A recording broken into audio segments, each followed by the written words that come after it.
뭐 제가 이렇게 이것저것 설명해 드리는 거를 다 기억하고 뭐 그러실 필요는 없고요. 다만 이제 드린 자료를 한번 좀 살펴보시면서 나름대로 그 종합조사 표 판정표랑 그리고 수식에 지원을 하실 당사자분의 이제 내용을 한번 이렇게 직접 해보세요. 그러면은 어떤 지원이 필요할지 조금 더 감이 잡힐 수도 있고 어떻게 대응해야 될지 이런 것들이 더 감이 잡힐 수 있을 것 같습니다. 그래서 좀 종합조사의 내용을 좀 더 다루고 넘어가도록 하겠습니다. 네. 그래서 그 한자역까지 했잖아요. 저희 한자역 정말로 곡소리가 날 뻔했죠. 저희 센터에서도 대규모로 막 240시간 하락하시는 분들도 계시고 30시간 이상 막 60시간 미만이라고 하지만 사실 이 기준이 당사자들에게는 굉장히 크잖아요. 하루 2시간의 서비스 시간이라는 게 특히 중증장애인들한테는 그만큼 시간 감소가 될 뻔했다라는 거. 네.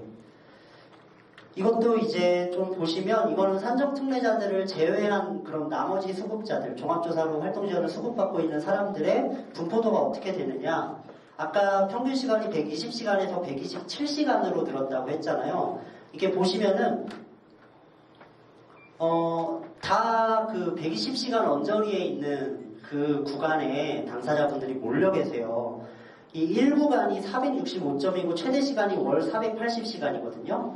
월 480시간을 받으시는 분이 2021년 6월 기준으로 5명밖에 없었다. 그리고 지난번에 이제 언뜻 듣기로는 올해 상반기 기준으로 했을 때 7명이라는 얘기를 제가 듣긴 했는데 이제 공식적으로 나와 있는 통계상으로는 5명이다. 이 1구간 당사자분이 장애등급제가 폐지되고 1년이 넘을 때까지 한 명도 없었어요. 한 명도 없었어요. 네. 이게 왜 그러냐면 아까 그 복잡한 산술식이 막 있잖아요. 근데 그 산술식에 대입을 했을 때 정말 최중증의 지체장애인이라고 했을 때 엘리베이터가 없는 곳에 있어야 되고 독거이고 직장생활을 해야지만 나올 수 있을 정도로 1구간의 기준이 굉장히 높았다라는 거. 그렇다면은 대부분의 수급자들이 이제 정말 많이 받아봐야 현실적으로 450점을 받을 수 있는데 450시간을 받을 수 있는데 종전에 인정조사에서 최대로 받을 수 있었던 시간은 441시간이었잖아요.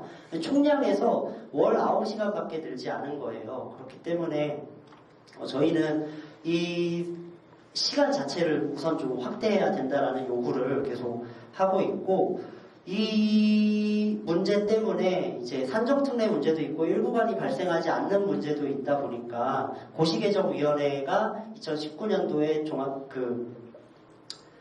종합조사가 실시되면서 고시개정위원회를 두겠다라고 이제 고시에 넣어두었습니다. 이 서비스 지원 종합조사가 고시에 넣어두었고 이 고시는 사실 저희 전장현과 한자협에서 7월 달에 바로 도입하지 말자. 일단 우리 한자협이 당시에 모의평가를 했었거든요. 그 자료가 있어서 제가 좀 봤는데 한자협 모의평가 상으로는 총 35%가 하락을 했었어요. 그래서 이렇게 심각한 문제가 예견되니까 바로 도입하지 말고 시범 적용 단계를 한 6개월 정도 거치자라고 계속 제안을 했었는데 그 제안은 받아들이지 않았고 고시개정위원회라는 걸 가동하겠다라는 조건을 걸어서 강행을 했습니다.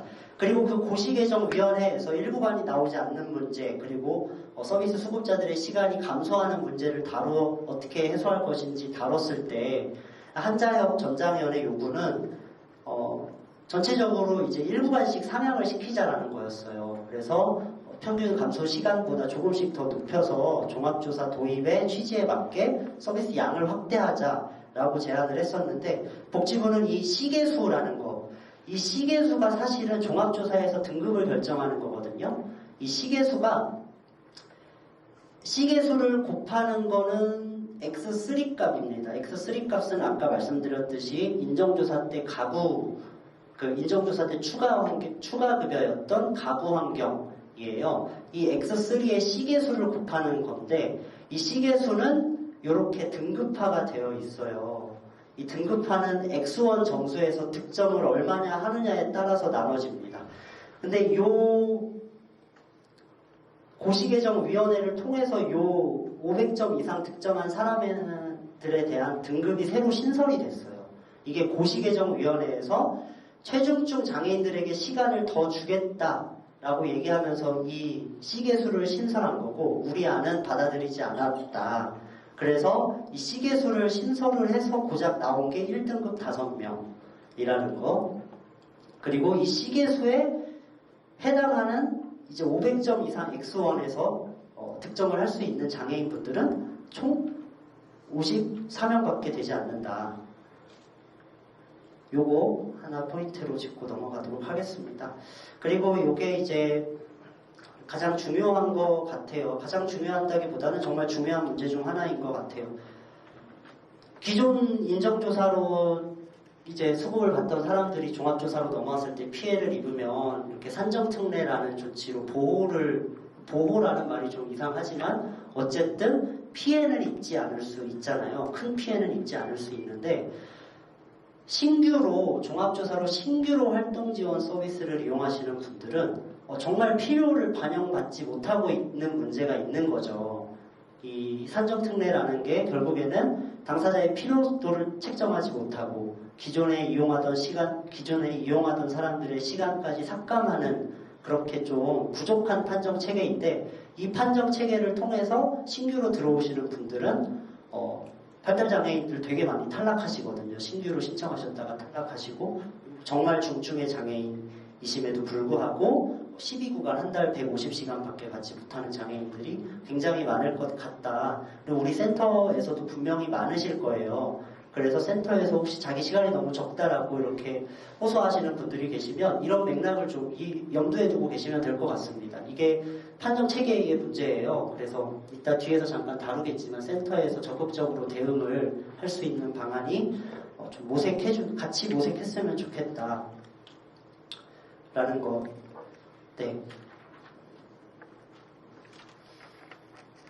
그래서 장애등급제 진짜 폐지라는 말은 이렇게 좀 등장을 했다라는 겁니다. 저희 투쟁의 배경이 좀 이해가 되셨으면 좋겠다라는 생각이 드네요. 결국에는 이제 서비스 양을 확대하고 서비스 대상자를 확대하는 게 종합조사 도입의 취지고 목적이잖아요. 장애등급제 폐지를 이제 원했던 우리들의 이제 어떤 조건 같은 거였죠. 서비스 양이 늘어나는 것과 그리고 서비스 대상자가 많이 늘어나는 거. 그래서 필요한 사람들이 서비스를 제대로 받을 수 있게 되는 거였다. 근데 당시 활동지원 예산이 확대가 이제 많이 됐다라고 선전을 복지부에서 굉장히 많이 했거든요. 그렇지만 아까 보셨다시피 인원은 뭐 기껏해야 평소 늘어나는 것보다 그 전에 늘어났던 것보다 한 2,000명 정도밖에 수급자 수가 늘지 않았고 그 당시에 예산이 확대됐었던 건 최저임금 인상이라던가 어떤 자연증가분에 따른 인상이었지 결국 서비스 양이 확대되고 대상자가 많이 늘어나서 확대되지 않았었다. 복지부는 그런 사실들을 감추고 예산이 많이 확대됐다라고 선전을 했었습니다.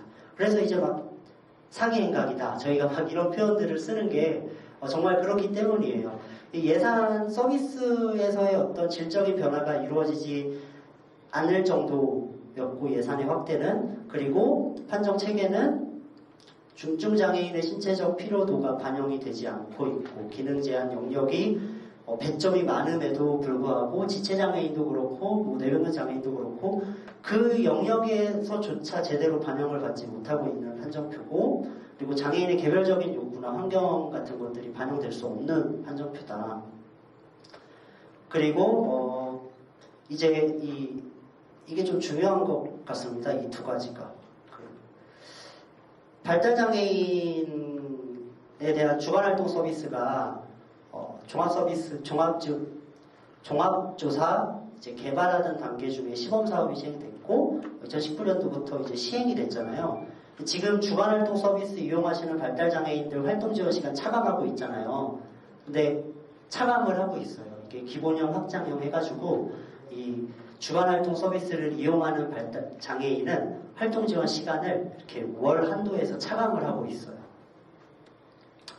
그게 결국에는 이중 혜택이라는 거예요. 근데 사실 장애등급제 폐지에서 가장 핵심적인 건 필요한 사람에게 다양한 서비스를 다양하게 매칭해 주는 건데 그렇게 하지 않고 총량을 설정해 두고 그 총량에 근거해서 서비스가 추가로 매칭이 되면 그만큼을 삭감을 해버리는 이런 방식인 거죠. 이게 권리라던가 어떤 이용자의 당연한 권리라던가 이런 식으로 서비스가 개편되는 게 아니라 서비스가 매칭되는 게 아니라 총량을 설정해 두고 너는 이런 혜택을 받고 있으니까 이 서비스에서는 이것밖에 못 받아 라고 하는 관점이 등급제 폐지 이전이나 지금이나 동일하게 유지되고 있다. 그리고 신규 서비스가 막 개발돼서 다양한 서비스를 맞아 하시고 네네. 네. 신규 서비스를 이제 개발하고 이런 게 아니라 기존에 있던 서비스에 새로운 판정 체계만 도입한 거다라는 점.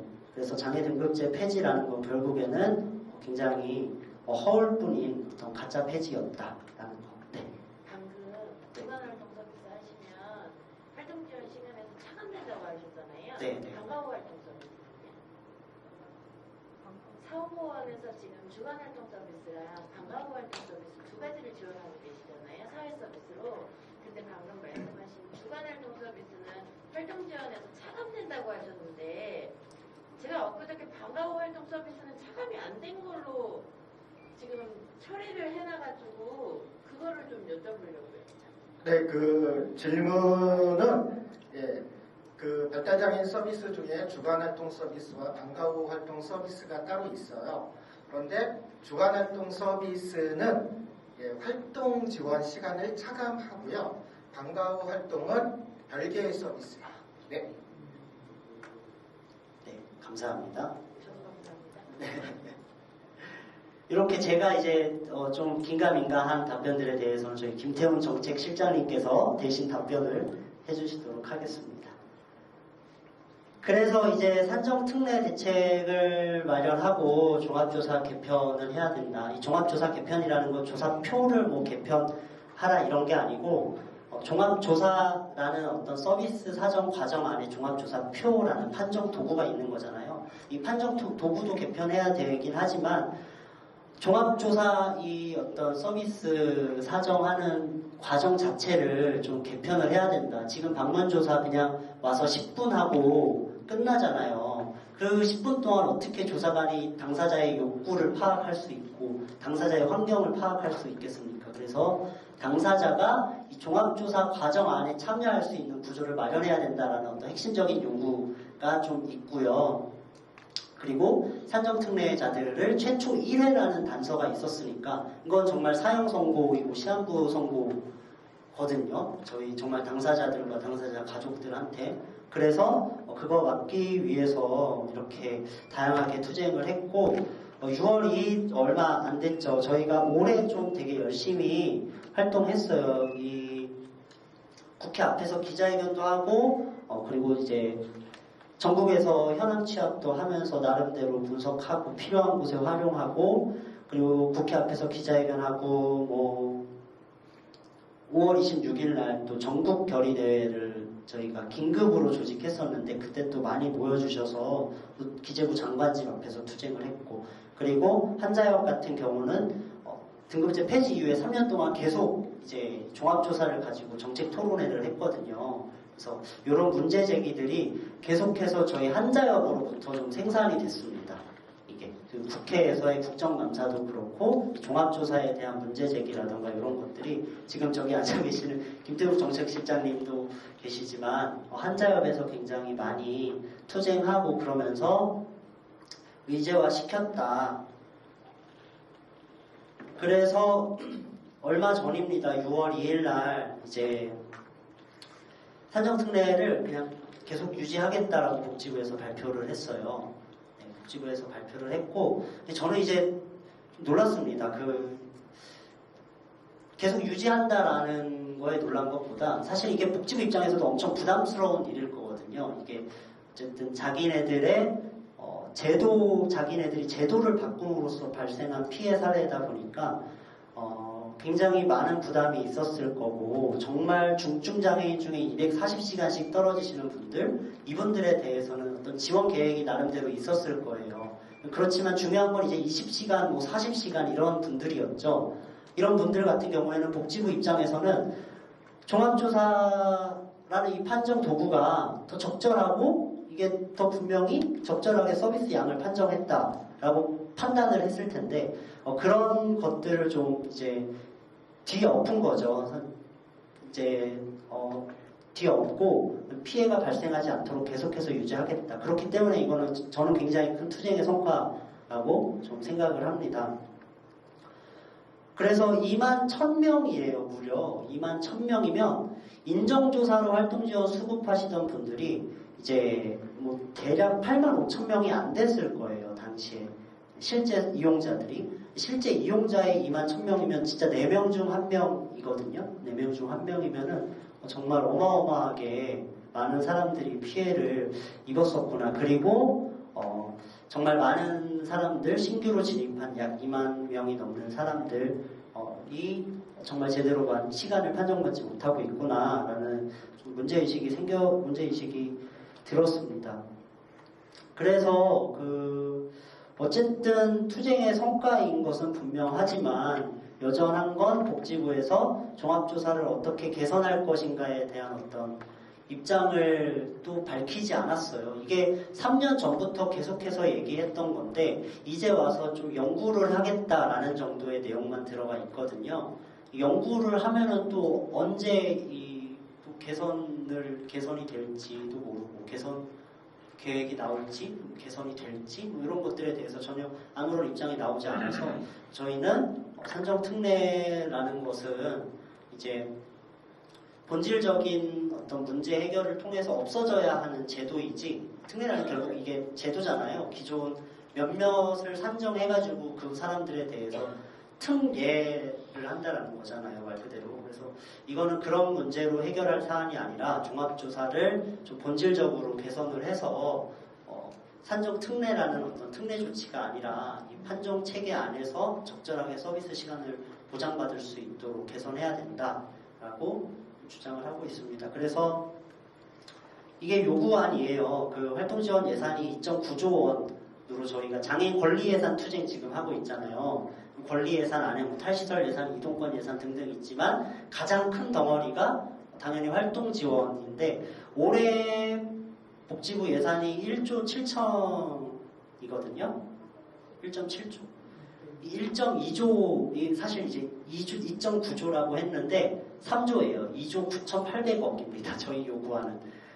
3조의 예산을 요구하고 있는데 이게 뭐 터무니없다라는 듯이 복지부에서는 얘기하고 있고 이준석 당대표도 YTN이었나요? 그때 나와서 인터뷰하는데 3조 4조 막 요구하고 있다 막 이런 얘기를 되게 비웃듯이 하더라고요. 근데 결코 이게 많은 예산이 아니다. 많은 예산이 아니라는 건 이제 저희가 아까도 말씀드렸듯이 체중증 장애인에 대해서 24시간이 지원이 돼야 되고 그리고 이따 뒤에 65세 관련된 얘기도 좀 보겠지만 당장의 복지부와 그리고 국가 정부에서 당장에 해결해야 될 문제가 있거든요. 그 문제를 법적으로 그렇게 결정된 문제에 대해서 예산으로 산출을 했을 때 2.9조라는 내용이 나왔어요. 그래서 이게 결코 많은 예산이 아니라는 거 그리고 무엇보다 이제 OECD 평균 예산이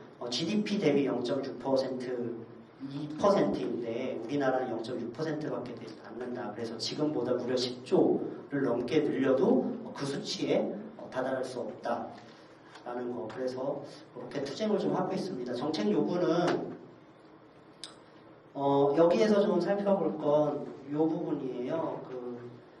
이제 활동지원 24시간 보장과 평균 시간이 150시간이 되도록 해라. 아까 예산상으로 평균 예산이 127시간이라고 했는데 이렇게 뭐 종합조사표를 개편하고 그리고 표 안에서의 문장 점수 배점을 변형하고 이런 것들은 또 이 안에서 어떤 피해가 발생할지 몰라요. 그래서 이제 저희는 뭐 그런 걸로 다투긴 다투되 일단 서비스 시간 자체를 확 늘려라 라고 좀 전체 서비스 시간을 늘리면은 그 안에서 어쨌든 우리 당사자들도 그렇고 뭐 서비스를 받는 사람들의 시간이 증가할 거 아니에요. 그래서 예산 자체를 늘리라라는 요구를 좀 하고 있습니다.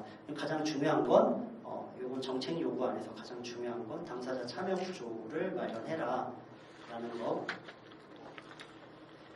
그래서 이제 좀 실질적으로 어떻게 대응할 수 있느냐라는 거. 뭐 당연히 이제 이렇게 투쟁으로 예산을 확보하고 정책을 바꿔내는 게 가장 큰 싸움이 될 건데 그 외에 이제 실제 좀 개별 당사자분들이 실제로 피해를 입잖아요. 그런 사람들에 대해서 지원을 하고 그런 사람들이 피해를 입지 않을 수 있도록 하는 게 또 IL 센터고 현장에서 가장 당사자들과 밀접하게 소통하고 계시는 코디네이터 분들이신데 종합조사 이 과정 자체가 이렇게 좀 진행이 됩니다. 활동지원제도 안에서 종합조사가 이렇게 한 항목이 있어요. 이게 이제 당사자분 그 활동지원 서비스 신청을 만약에 신규로 신청한다 그러면 읍면동 가서 신청을 하고 그 내용이 국민연금공단에 넘어가서 국민연금공단에서 방문조사를 나오잖아요. 방문조사가 나와서 조사관이 나와서 10분 만에 이제 끝난단 말이에요. 10분 만에 끝나고 그 이 제도 안에서 사실 당사자가 할 수 있는 게 이 이의신청 제도밖에 없어요. 그 이의신청 제도 외에는 당사자가 어떤 이 서비스 산정 절차 안에 이제 자신의 어떤 욕구라든가 필요성을 이렇게 소명할 수 있는 제도가 전혀 있지 않다. 근데 이 이의신청 제도가 그렇다면 사실상 유일한데 이 이의신청 제도가 제대로 당사자들에게 기능을 하고 있는가라고 하면 그렇지 않다라는 거죠. 방문조사관이 10분 나왔다가 끝나고 그리고 또 이제 시간이 나왔어. 시간이 너무 적어. 시간이 너무 적어서 이거 너무 적어서 이의 신청하고 싶다라고 주민센터에 가면 주민센터 담당자는 왜 이의 신청하냐라고 심지어 따지는 사람들도 있을 거예요. 심지어 따지는 사람도 있고 그리고 뭐 정말로 이의 신청하면은 자신한테 이제 불리함이 있다라는 것도 기사도 막 이렇게 올라왔더라고요. 주민센터 공무원이 이의 신청하면 뭐 불리하다 뭐 이런 식으로. 그 현장에서는 뭐 다양한 문제들이 발생할 수밖에 없다. 이 공무원들의 어떤 장애 인식이라던가 낮은 책임감 때문에 현장에서는 정말 당사자 혼자서 어떤 이 제도를 활용하기란 정말 어렵다. 그래서 사실 이 이의신청 제도에서 IL 센터가 어떻게 지원할 수 있느냐가 또 핵심일 것 같습니다. 이의신청 제도는 이제 결국에는 이의신청 제도를 하게 되면은 또 방문조사관이 나오게 돼요. 근데 방문조사관이 이 이의신청을 하는 데 있어서 그냥 당사자가 혼자 가서 이의신청서 접수하고 그리고 다시 방문조사관이 나오고 그렇게 되면은 이 10분 조사하고 수급자격심의위원회 넘어갔다가 결과 통보받고 이 단순하고 단촐한 이 절차가 또 반복되거든요. 그렇기 때문에 좀 실효성이 있을 수가 없다. 작년에 실제로 채용의원실에서 이의신청 제도 이제 결과 현황을 받았는데 총 4,000건 중에 이제 2,000건이 그래도 좀 올랐대요. 근데 당사자들이 이의신청을 하는 횟수 자체가 4,000건밖에 되지 않는 거예요. 이게 신청 건수에 비해서 너무나 현저하게 적다라는 거. 그래서 이의신청 제도 안에서 가장 중요한 게 저는 요거 같아요. 그 최초의 방문조사관이 나오고 수급자격심의위원회로 내용이 넘어갔을 때 하고 이제 이의신청을 통해서 방문조사관의 방문조사가 끝나고 수급자격심의위원회로 넘어갈 때 내용이 좀 달라지거든요. 이의신청에서는 이제 당사자가 자신의 어떤 서비스 필요도를 소명할 수 있는 자신의 의견을 소명할 수 있는 어떤 창구가 있어요. 이렇게 동영상을 보낸다던가 뭐 사진 촬영이라던가 이런 것들을 좀 보낼 수가 있어요. 수급자격심의위원회에서 그 심의위원회로 보낼 수가 있어요. 제가 좀 급하네요, 시간이. 네. 그래서 이런 과정들이 이제 당사자한테 안내가 되지 않는 게 대부분일 거예요. 이 주민센터에서는 이런 세세한 내용들까지 안내를 안 해줄 거고 방문조사관도 마찬가지일 거고 그래서 결과적으로는 센터에서 만약에 이런 상황에 있으신 분들 종합조사에서 시간이 적게 나오신 분이라던가 또는 산정특례 대상으로 국고 시간은 유지되고 있는데 X1 점수가 또 반영이 안 된다 그러면 지자체 시간이 깎이거든요. 지자체 시간이 깎일 수가 있어요. 결국엔 서비스 총량에서 피해를 보게 되는 거잖아요. 만약에 그런 사례가 발생한다 그러면은 이제 이의 신청을 하셔야 돼요. 이의 신청을 하셔서 X1 점수에서 시간이 360점 이상, 보통 지자체 추가 시간 기준이 X1 360 이상이니까 그런 기준들이 이제 반영이 될 수 있게끔 이의 신청을 좀 안내를 해주셔야 되고, 그리고 이의 신청 취지와 사유 같은 곳에 이런 뭐 사진이라던가 동영상이라던가 이런 것들을 같이 첨부하고, 그리고 또 구체적으로 단순히 당사자가 이의 신청한다 그러면은 혼자서 여기에 쓸 말은 시간이 별로 없어요, 이런 거밖에 없어요. 그 이유가 왜 그러냐 그러면, 이게 아까 말씀드렸듯이 인정점수 같은 경우는 그냥 여기에 인정점수 해가지고 뭐 400점, 420점 이렇게 나와요. 근데 누가 봐도 나는 380점 이상은 나와야 될 것 같은데 내가 왜 300점밖에 안 돼? 라고 따질 수가 있었는데, 종합조사는 이 종합점수가 이렇게 나옵니다. 이게 아까 그 산식에 대입해서 나온 점수거든요. 근데 사실 당사자가 이의 신청을 하기 위해서 알아야 되는 거, 방문조사관을 통해서 나의 상태가, 나의 피로도가 제대로 책정되는지 알기 위해서는 X1 점수를 알아야 되잖아요. 그 X1 점수를 공개를 안 하고 있어요. 네.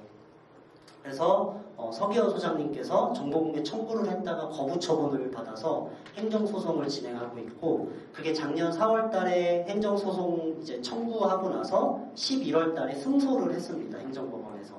행정법원에서 승소를 했어요. 이게 왜냐면 지침에도 없고 근거도 없거든요. 사실 그 판결문을 보시면 판사가 판결할 때 이렇게 얘기를 했더라고요. 그 내용 보니까 이 점수가 공개된다 그래서 방문조사 업무에 지장이 생긴다 그러면 그건 그 조사표의 문제가 아니냐, 너무 맞는 말을 그렇게 하셨는데 너무 공감을 했어요. 근데 이 X1 점수를 공개하는 게 업무에 공정한 업무 수행에 현저한 지장을 초래한다라고 이렇게 얘기를 하고 있습니다. 이거와 관련해서 그 당시에 이제 매뉴얼을 공개하라는 요구, 방문조사에서의 매뉴얼을 공개하라는 요구를 했을 때에도 어떻게 학생들한테 답을 알려줄 수 있냐, 이런 말을 했었대요.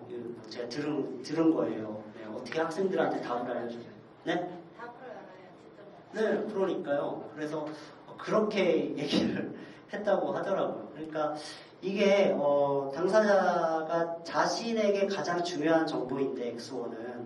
왜냐하면 X1 점수에 따라서 C계수, 아까 말씀드렸던 그 C계수 등급이 결정되고 지자체 추가 지원 시간이 결정되고 여러 것들에 다 결국에는 기능 제한이 묶여 있는 거예요. 이 등급제가 폐지가 된 게 아닌 거죠.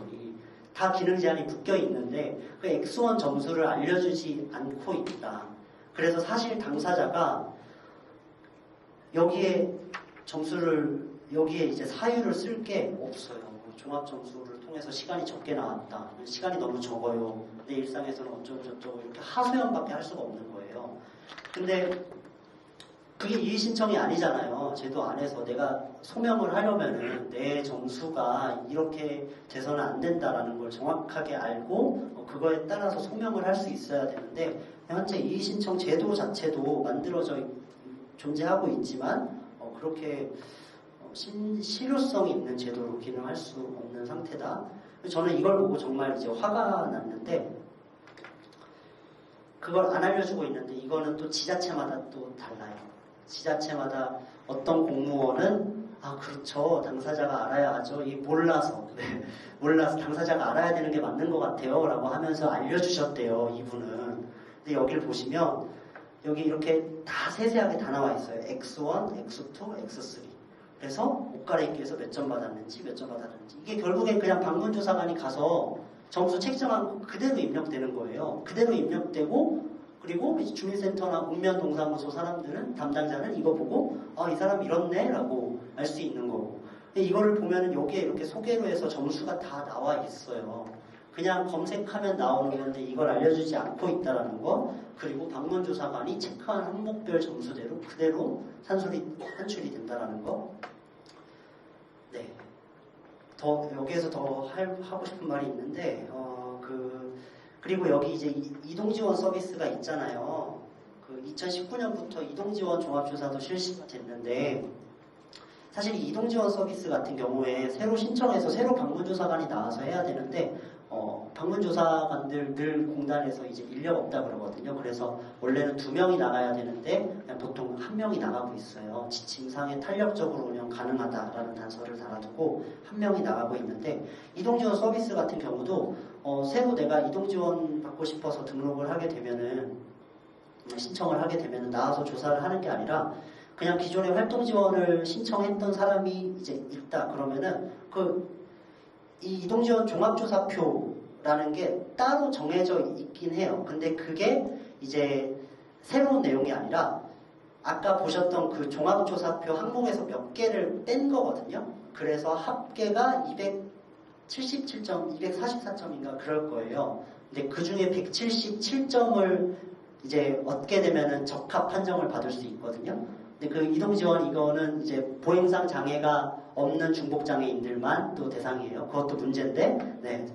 넘어갈게요. 그래서 아무튼, 이 따로 나와서 조사를 해야 되는데, 이렇게 그냥 이 항목들로 가지고 적합, 부적합 하고 있다라고 하더라고요. 네. 그래서 이동지원도 사실 문제가 굉장히 많습니다. 그래서 이의신청 제도를 활용하는 데 있어서 정보공개 청구도 하시고, 네, 정보공개 청구를 해서 그 정보공개 청구에 대해서 거부 처분을 또 통지를 받으시고 거기에 대해서 또 사유서에 문제 제기도 하시고 등등 다방면으로 문제 제기를 계속 해주세요. 이 문제 제기를 IL센터와 당사자와 가능하면은 주변에서 조력을 요청할 수 있는 법조인까지 같이 해주신다 그러면 이제 좀 대응하는 데 있어서 좀 지역에서 좋은 선례를 남길 수 있다라는 생각이 듭니다.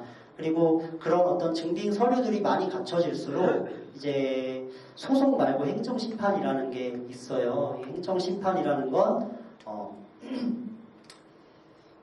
지자체 이 행정청 안에 독립적으로 이제 구제를 해주는 위원회가 있습니다. 행정심판위원회라는 게 있는데 소송과는 좀 달라요. 소송과는 다르지만 어쨌든 사법 그 절차와 굉장히 비슷하고 기초지자체의 담당 공무원에게 이제 직권 취소를 명령할 수가 있어요. 그 처분에 대해서 거부 처분에 대해서 취소해라 라고 명령을 할 수가 있고 그리고 이런 것들이 사실 삼권분리 원칙에 좀 위배되는 내용이기는 하지만 행정청 안에 이제 또 있는 거잖아요. 그래서 사법 절차는 또 아니고 상권분립에도 또 위배되는 문제가 있기는 하지만 상대적으로 이제 결과가 좀 빨리 나옵니다.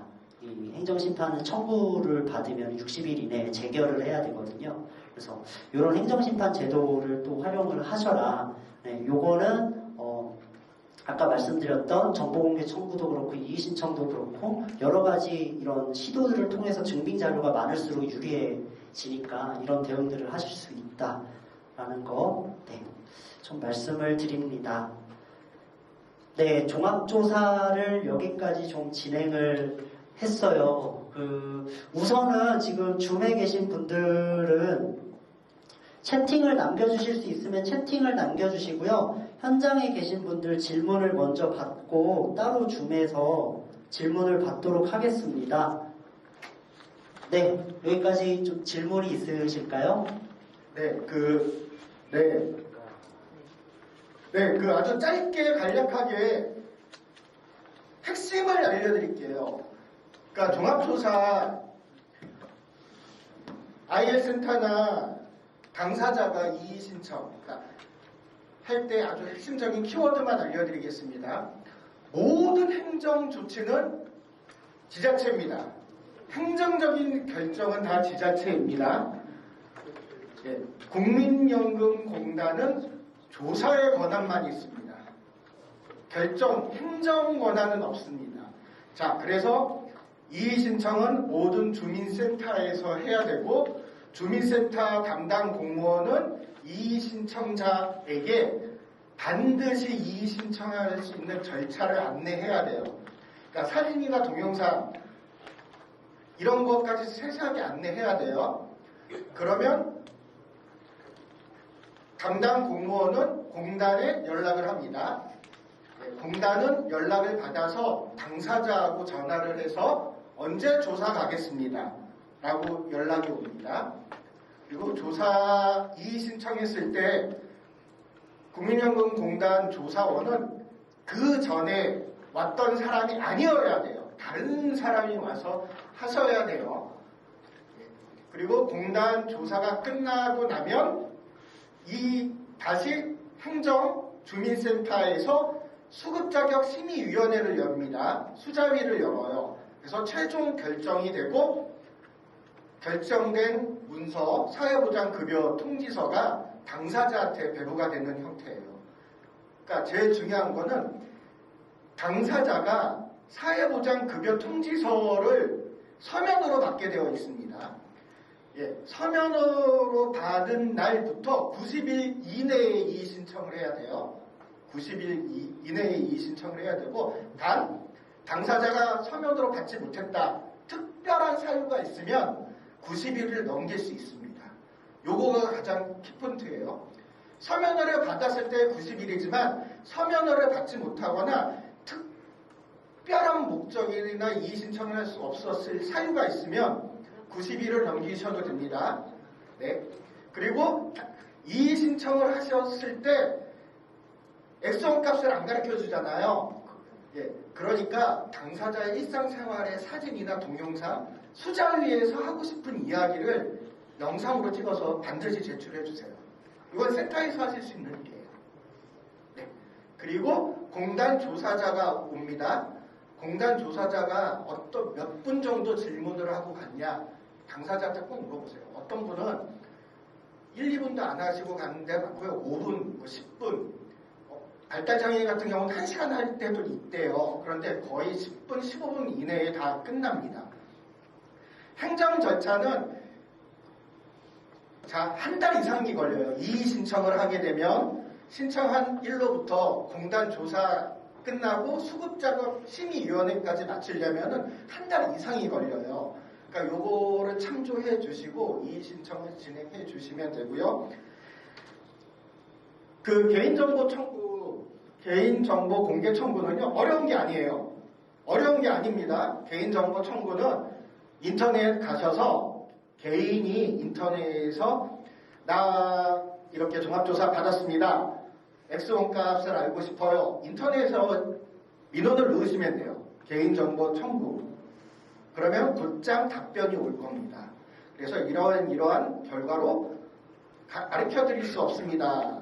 이렇게 되는데, 이럴 때는 아까 말했던 행정심판을 청구할 수 있습니다. 물론 행정심판 청구까지 안 가는 게 좋고요. 이의 신청할 때 IR센터 코디네이터들의 담당 팁을 알려드릴게요. 주민센터 담당 공무원이랑 친하면 살짝 액수원 값을 물어보세요. 그리고 당사자 분한테는 주민센터 가셔서 액수원 값을 물어보시게끔 하세요.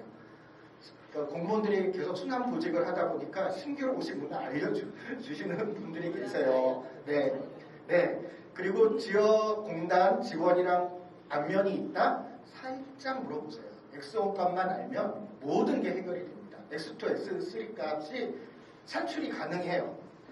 그러니까 이의 신청하실 때 X1 값은 주민센터나 이렇게 꼭 코디 분들이 꼭 살짝 알아봐 주시고요. 당사자 분한테는 주민센터 가서 나 X1 값 알려주세요. 꼭 짧게 팁 말씀드렸습니다.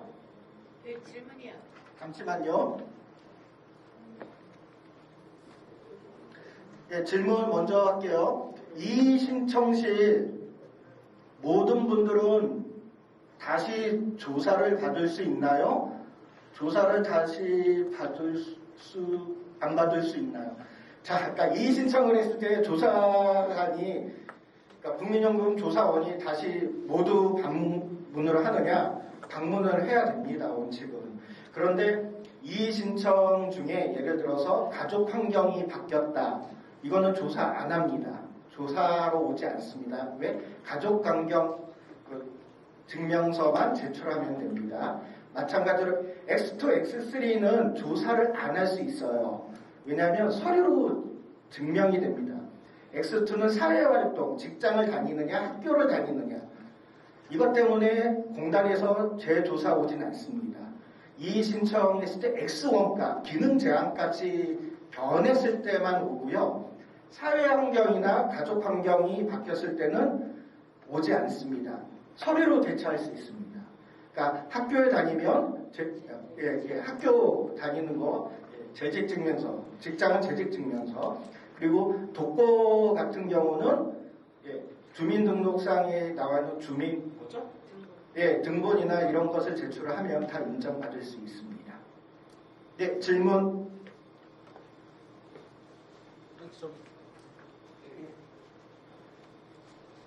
얼마 전에 종합조사 받으신 이용자분께서 전화가 왔는데요.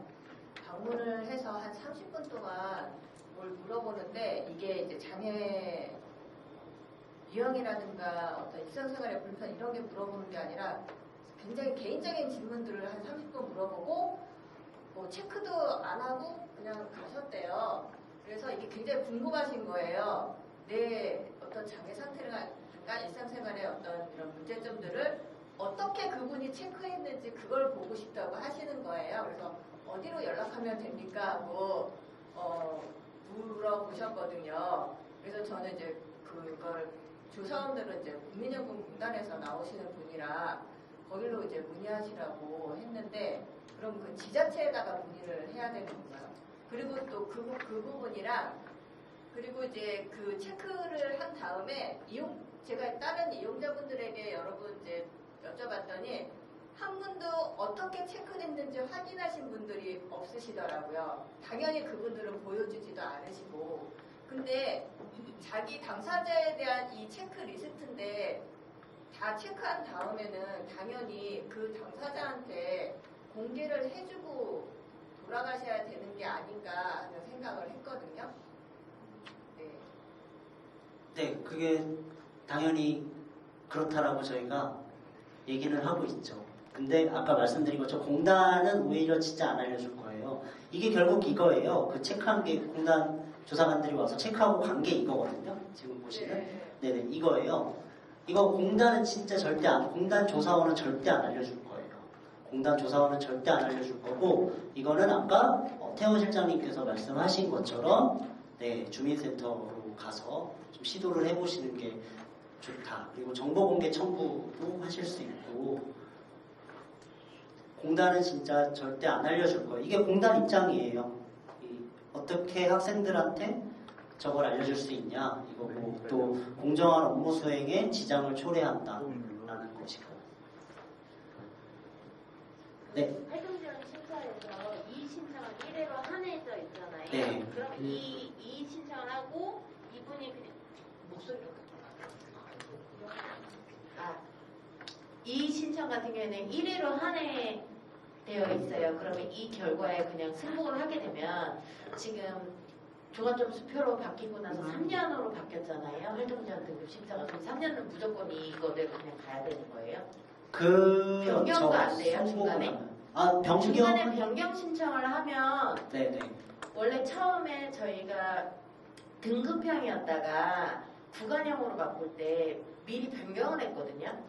변경을 먼저 하신 분들이 계세요. 이게 공단에서 알아서 나오는 것이 아니라 변경 신청을 먼저 하셔서 구간을 받고 이 신청을 했고, 근데 이 신청을 해도 그 구간이 마음에 안 들 경우, 그러니까 시간이 턱없이 부족할 경우 3년을 무조건 기다려야 되는 건지, 아니면 1년 해보고 죽어도 나는 이 시간 갖고는 못 살겠다, 죽겠다 하면 변경 신청을 하면 되는 건지. 그 부분은 태원 동지가 더 보충 설명해 주시면 좋을 것 같은데, 일단은 그 1회 당장의 지금 조사 결과에서 승복할 수 없어서 이의 신청하고 그 결과도 별로 다르지 않다. 그러면은 거기에서 할 수 있는 게 행정심판이에요, 사실. 해당 결과에 대해서는. 1년만 해보고 난 1년을 해도 죽겠다 했을 때는 변경도 안 되는 거예요. 자, 그 법적인 절차는 1회, 이의 신청은 1회입니다. 그 2회는 서비스 변경 신청이라는 것을 활용하시면 되는데, 서비스 변경 신청을 하려면 거기에 대한 사유가 필요하고, 예를 들어서 내가 너무 아프거나 대부분의 의사소견서 X1 기능값이 많이 달라지지 않는 한 서비스 변경 신청을 아마 잘 받아주지 않을 것 같습니다.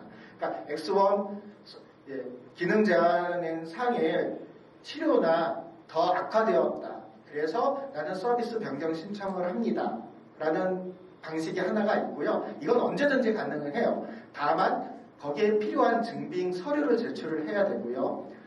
마찬가지로 서비스 변경 신청은 가족, 직장생활 이렇게 변경이 되었을 때 서비스 변경 신청 또한 할 수 있습니다. 중복장애를 받는 것도 하나의 방법이에요. 네, 그렇죠. 네.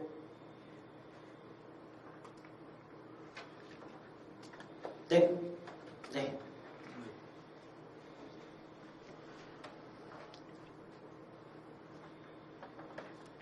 예, 이 신청 할 때 가장 이제 꺼려 하는 부분이 혹시나 이 신청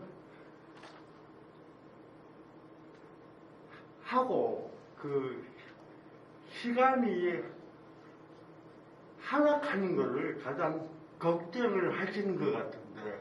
그러면 이의 신청 못 하십니다. 그러니까 걱정은 걱정이고 걱정 때문에 신청 못 한다라고 하시면 그거는 코디네이터 선생님들이 설득해야 될 부분인 것 같고요. 걱정하지 마세요. 산정 특례는 유지가 됩니다. 예, 혹시나 이때까지 이 신청했을 때 시간이 하락한 비율이 한 몇 프로 정도인지 알 수 있을까요? 그러니까 이 신청에서 시간은 하락하지 않습니다. 산정 특례가 유지가 되기 때문에요. 하락하지는 않고요. 올라간 사례 아까 말씀드렸잖아요. 작년 기준 4,000건에서 20% 정도는 어찌됐건 시간 이 신청을 통해서 시간 상승을 했기 때문에 잘 질문해 주셨어요. 이 신청을 해서 손해보지는 않습니다. 산정 특례가 유지되기 때문에 이 제도가 이렇게 저희가 역습으로 악용할 수 있어요.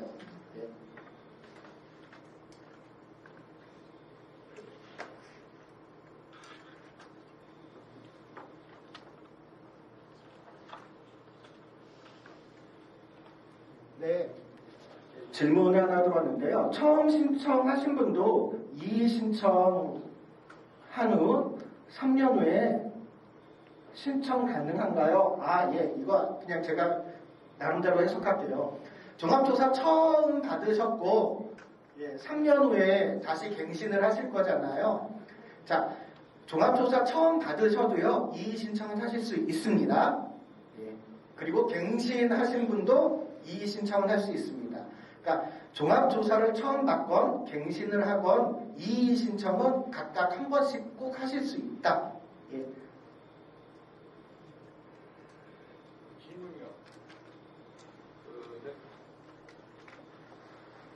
저희 센터 이용자분이신데 발달장애를 갖고 계신데 신규로 이제 신청을 하셨는데 등급 외에 판정을 받으셨어요. 그래서 이의 신청을 했거든요. 내전증도 있고 해서 그런 걸 다 해서 다시 올렸는데 그냥 번복이 안 됐어요. 그러면 그분은 그러니까 저희가 보기에는 혼자 살 수 없는데 이제 쉽게 해서 교통 어디를 가는 것도 잘 못 찾아가시거든요. 근데 이제 판정받을 때 대답은 잘 하셨다고 하더라고요. 근데 그렇게 해서 이 신청 아예 안 받으라고 하면 그분은 3년 동안 아예 그 신청을 다시 못하는 건가요? 여기에 대한 답변은요. 발달장애 활동지원 구간의 탈락 처음 신청해서 못 받으신 분 이의 신청을 하실 수 있어요. 이의 신청을 했는데 이의 신청한 결과 구간의 판정받으면 활동지원 못 받는 건 맞는 거고요. 그러니까 절차상은 행정심판밖에 없습니다. 그리고 말씀을 잘 하셨다. 그래서 인정조사 신청을 하고 국민연금공단 조사원이 오기 전에 이용자분들에게 충분히 안내를 해 주셔야 돼요. 안내는 했는데 이것까지 대답을 그러니까 저희랑 연습할 때는 잘하셨어요. 아니, 그러니까, 나 할 수 있어, 뭐 다 할 수 있어, 현장 조사원 방문 시 이렇게 얘기를 하셨다라는 거잖아요. 이것까지 저희가 컨트롤할 수는 없을 것 같아요. 이게 한 번만 나오고 끝나니까 여러 번 나와서 끝까지 해야 되는 거 아니에요? 네, 그거 이의 신청은요 법적으로 한 번밖에 안 있기 때문에 이거는 뭐 여러 번 신청하면 공단에서 아마 받아들이지 않을 겁니다. 왜냐하면 공단 조사원이 이의 신청을 하고 대부분 한 달 걸려요. 그래서 그리고 한 명씩 나와요. 원래 2명씩 나와야 되는데 그러면 그 분은 다시 서비스 변경 신청을 하시면 돼요. 아까 말씀드린 것처럼. 그리고 계속 질문을 받기에는 시간적인 한계가 있어서 다음 진도를 나가겠습니다.